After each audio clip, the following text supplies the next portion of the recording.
کوئی بھی اس طرح نہیں کر رہا, کوئی وہاں کہیں مظاہرے نہیں ہوئے, وہ بھی نہیں کہہ رہے کہ ایمبیسڈر کو واپس بھیجو. تو اس کا پہلے تو کوئی فرق نہیں پڑنا لگا فرانس کو. لیکن میں آپ کو یہ بتاؤں پاکستان کو کیا فرق پڑے گا. سب سے بڑا فرق یہ پڑے گا ہمارے ملک کو کہ بڑی مشکلوں سے ہماری معیشت اٹھ رہی ہے. بڑی دیر کے بعد پاکستان کے اندر انڈسٹری اوپر جا رہی ہے. لارج اسکیل انڈسٹری بڑی دیر کے بعد اٹھ رہی ہے. نوکریاں مل رہی ہیں لوگوں کو. ہمارے ملک میں دولت میں اضافہ ہو رہا ہے. ہماری ایکسپورٹس بڑھ رہی ہیں.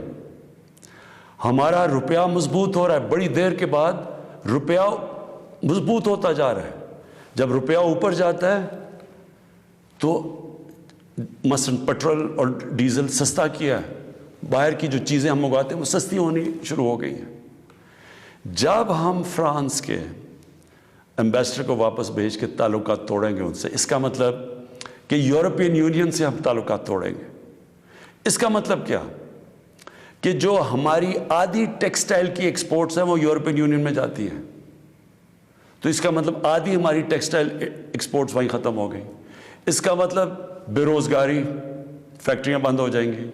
اور اس کے آگے کیونکہ آدھی ہماری مین ایکسپورٹ ٹیکسٹائل ہے, جب ٹیکسٹائل آدھی رہ جائے گی ایکسپورٹ, ہمارے روپے کے اوپر پریشر پڑے گا, روپیہ گرے گا, مہنگائی بڑھے گی, غربت بڑھے گی.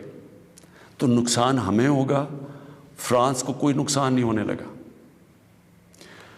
تیسری چیز اب ہم نے اس کے اوپر جب یہ ہوا تو میں پہلے ذرا آپ کو تھوڑی تفصیل پیچھے بتا دوں. یہ ہم 2-2.5 مہینے سے لگے ہوئے تھے. ہماری گورنمنٹ TLP سے مذاکرات کر رہی تھی. ہم ان کو یہی چیزیں سمجھا رہے تھے کہ اس سے نقصان ہمیں ہونے لگا ہے, ان کو نقصان نہیں ہوگا, ہماری عوام کو نقصان ہوگا. مذاکرات چلتے جا رہے تھے. انہوں نے کہا جی اسمبلی میں رکھو, اور اسمبلی جو فیصلہ کرتی ہے. ہم نے فیصلہ کیا ٹھیک ہے ہم اسمبلی میں یہ رکھتے ہیں. لیکن ہم پھر دیکھنا شروع کیا کہ ان کی موبلائزیشن نیچے ہو رہی ہے, ان کی تیاریاں ہو رہی ہیں اسلام آباد آنے کے لیے. ایک طرف مذاکرات چل رہے ہیں, ایک طرف اسلام آباد آنے کی تیاریاں ہیں.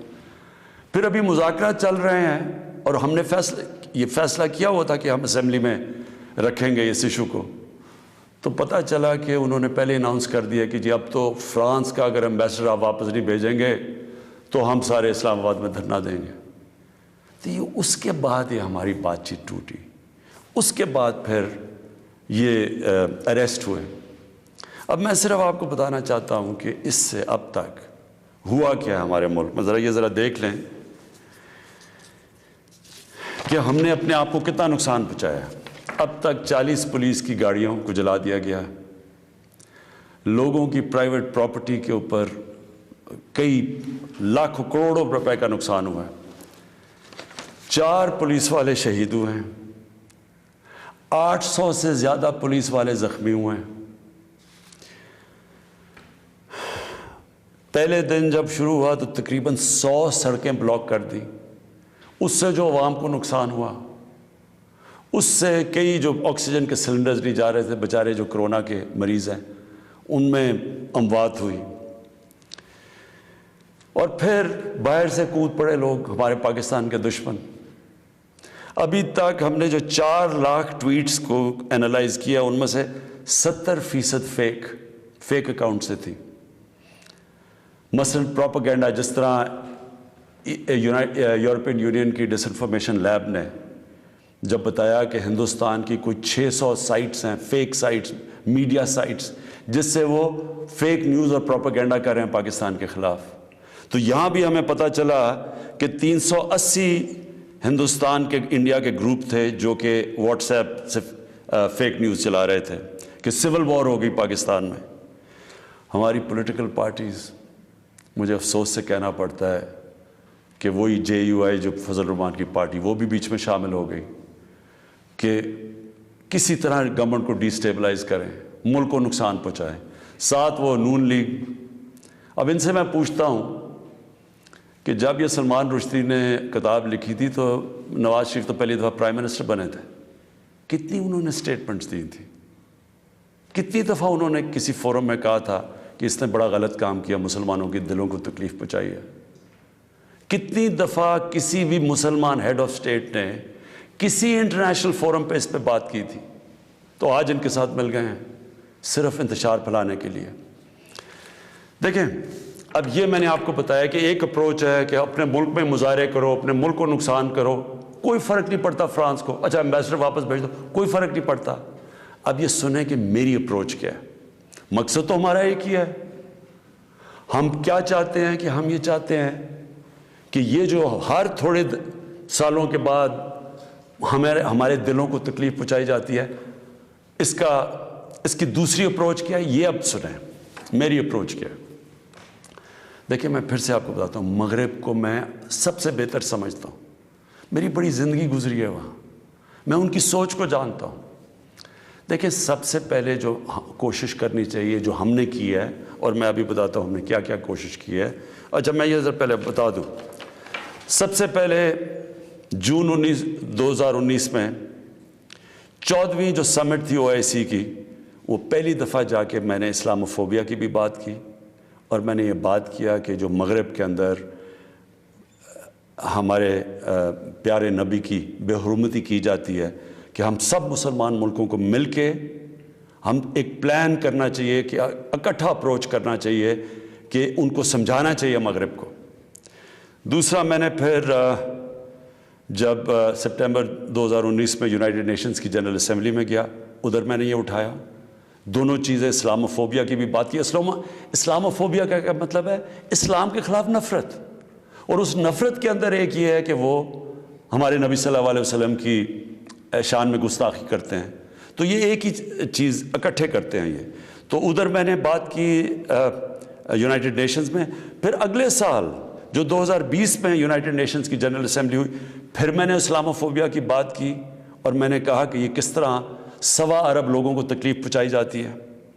پھر یونائٹڈ نیشنز کی ہیومن رائٹس باڈیز کے اندر اور کمیشن میں میری گورنمنٹ نے مسلسل اسلاموفوبیا کی بات کی۔ پھر میں نے فیس بک کا جو CEO ہے مارک زکربرگ، میں نے اس کو خط لکھا کہ کیسے فیس بک کو استعمال نہیں کرنا چاہیے اسلاموفوبیا کے لیے۔ اور پھر جب یہ فرانس میں ہوا، اور جس کے اوپر یہ TLP کہہ رہی ہے کہ فرانس کے ایمبیسڈر کو واپس بھیجیں، میں نے سارے مسلمان ہیڈز آف اسٹیٹس کو خط لکھا، اور میں نے ان کو کہا کہ ہمیں جوائنٹ ایکشن لینا چاہیے اس کے اوپر۔ اور اب میں آپ کو سمجھانا چاہتا ہوں میری اسٹریٹجی کیا ہے۔ اسٹریٹجی یہ ہے کہ ہم سارے مسلمان ملک کے جو ہیڈز ہیں، ہم مل کے مغرب کے فورمز میں، یورپین یونین میں، یونائٹڈ نیشنز میں، ہم ان کو یہ بتائیں کہ کیوں ہمیں تکلیف ہوتی ہے جب یہ آزادی رائے، فریڈم آف سپیچ کے نام پہ یہ جب نبی صلی اللہ علیہ وسلم کی شان میں گستاخی کرتے ہیں، کیونکہ ان کو اس چیز کی سمجھ نہیں ہے۔ مغرب کے اندر ان کے جو پیغمبر ہیں، ان کو اس طرح نہیں، ان کا پیار اور عشق جس طرح ہمارا ہے، ہمارے نبی سے ہے، ان کو اس طرح کا نہ، ان کی اس طرح کی عزت کرتے ہیں، اور وہاں بلکہ وہ دین کو ان کے اتنے قریب نہیں ہے جس طرح ہم اپنے دین کے قریب رہتے ہیں۔ اس لیے ہمیں ان کو سمجھانا پڑے گا، اور سمجھائیں گے جب ہم مل کے اکٹھے کلیکٹیولی مسلمان دنیا کے ہیڈز آف سٹیٹس جب ہم بات کریں گے، جو میں یہ ہر جگہ جن فورمز پہ کہتا گیا ہوں، تب اس کا اثر ہوگا۔ دنیا میں تھوڑے سے یہودی ہیں، لیکن وہ سارے یہودیوں نے اکٹھے ہو کے دنیا کو، مغربی دنیا کو بتایا ہے کہ جو ہولوکاسٹ تھا، جدھر یہودیوں کی قتل عام ہوئی تھی، انہوں نے کہا کہ اس کے خلاف کوئی منفی بات نہ کی جائے کہیں بھی، کسی میڈیا پہ۔ آج کہیں بھی، آج مغربی میڈیا کسی ملک میں ہولوکاسٹ کے خلاف کوئی بات نہیں کر سکتا۔ 4 یورپین ملک ایسے ہیں جدھر جیل میں ڈال دیتے ہیں اگر آپ ہولوکاسٹ کے خلاف کوئی منفی بات کریں۔ تو کیا ہم یہ نہیں ان کو باور کروا سکتے کہ ہمیں کتنی تکلیف پہنچتی ہے؟ اور یہ ہم تب کریں گے جب ہم کلیکٹیولی مل کے کریں۔ اور میں آپ کو یقین دلاتا ہوں، کیونکہ میں مغرب کو سمجھتا ہوں، ان کو سمجھ ہی نہیں ہے اس چیز کی۔ جب ہم پروٹیسٹ کرتے ہیں، جب ہم مظاہرے ہوتے ہیں، وہ سمجھتے ہیں یہ مسلمان آزادی رائے کے خلاف ہے، اور وہ پھر بجائے اس کو سمجھنے کے وہ پھر اور کوئی جان کے شرارت کرتے ہیں ہمیں تکلیف دینے کی۔ اس لیے پہلا تو یہ چیز ہے۔ اور دوسرا میں جو کہنا چاہتا ہوں وہ یہ، دوسرا طریقہ کیا ہے کہ جب ایک 50 مسلمان ملک مل کے یہ کہیں گے کہ اگر کسی ملک میں سے اس طرح کیا گیا تو ہم سارے مل کے ان کا ٹریڈ بوائیکاٹ کریں گے، ان کی ہم چیزیں نہیں خریدیں گے، اس کا اثر ہوگا۔ اس طرح ہم اپنا جو ہم مقصد ہے اس پہ پہنچ سکتے ہیں۔ میں نے آپ کو 2 مقصد بتائے، ایک یہ TLP کا مقصد ہے، ہم ساری زندگی بھی لگے رہیں، ہم اپنے ملک کو نقصان پہنچاتے رہیں گے، کبھی کوئی فرق نہیں پڑنے لگا ان کو۔ جو میں کیمپین کر رہا ہوں، میں آپ کو یقین دلاتا ہوں کہ یہی طریقہ ہے کہ انشاءاللہ ایک دن ان کو سمجھ آ جائے گی، اور وہ دن دور نہیں ہے۔ میں آج آپ سب کے سامنے کہتا ہوں کہ میں ذمہ داری اس کی لیتا ہوں، میں ہی اس کیمپین کو لیڈ کروں گا، لیکن میں انشاءاللہ اپنی قوم کو مایوس نہیں کروں گا، اپنے مسلمانوں کو مایوس نہیں کروں گا۔ ہم انشاءاللہ ان کو یہ ایک دن سمجھا دیں گے کہ جس طرح اگر وہ یہودیوں کے لیے سینسٹیو ہیں، ان کو تکلیف نہیں دینا چاہتے، تو ہم تو سوا عرب مسلمان ہیں، ہمارے بھی دل ہیں، ہمیں بھی تکلیف ہوتی ہے، اور جیسے ہی ان کو اس چیز کی سمجھ آ گئی، یہ ہم اپنا مقصد پہ پہنچ جائیں گے۔ آخر میں اپنے علماء ان کو خاص طور پہ کہنا چاہتا ہوں کہ آپ کو اس میں ہمارے ساتھ مل کے، میرے ساتھ مل کے میری تائید کرنی چاہیے، ہماری مدد کرنی چاہیے، کیونکہ یہ جو چیزیں یہ جو ہو رہے ہیں ہمارے ملک کو نقصان پہنچ رہا ہے، اس سے تکلیف پہنچتی ہے۔ ہماری پولیس سے جو ہوا ہے، 800 پولیس انجر ہوئی ہے، جو ان کو کئی ہسپتالوں میں پڑے ہوئے ہیں، تو اس سے کس کو فائدہ ہوا ہے؟ کیوں ہندوستان کی یہ جو ویب سائٹس ہیں جو اس کے اندر کود پڑی ہیں، یہ دشمنوں کو فائدہ ہوا ہے؟ قوم کو کیا فائدہ ہوا اس سے؟ قوم کو تو صرف نقصان ہوا ہے، اور جو مقصد ہے ہمارا اس سے تو اس پہ نہیں پہنچ رہے ہم۔ کوئی فرق نہیں پڑے گا کسی مغربی ممالک کو، جو مرضی ہم اپنا ملک کا نقصان کریں، جرم کہیں اور ہو، ہم اپنے اوپر خودکش حملہ کر دیں، یہ کون سی عقل اور سمجھ ہے؟ تو میں آپ سب کو کہوں گا، اپنی قوم کو کہوں گا کہ یہ ٹائم ہے اکٹھے ہونے کا۔ ہمارا ملک بڑی مشکلوں سے اس طرف نکل رہا ہے کہ ہم اب اوپر آنے والے ہیں، ہماری معیشت اٹھ رہی ہے، لوگوں کو روزگار مل رہا ہے، ہمارا روپیہ مضبوط ہو رہا ہے، ہمارا ملک کا ڈائریکشن ٹھیک ہے۔ تو یہ ٹائم اپنے ملک کو نقصان پہنچانے کے لیے نہیں ہے، یہ صرف ہمارے ملک کے دشمن ہمیں نقصان پہنچائیں گے۔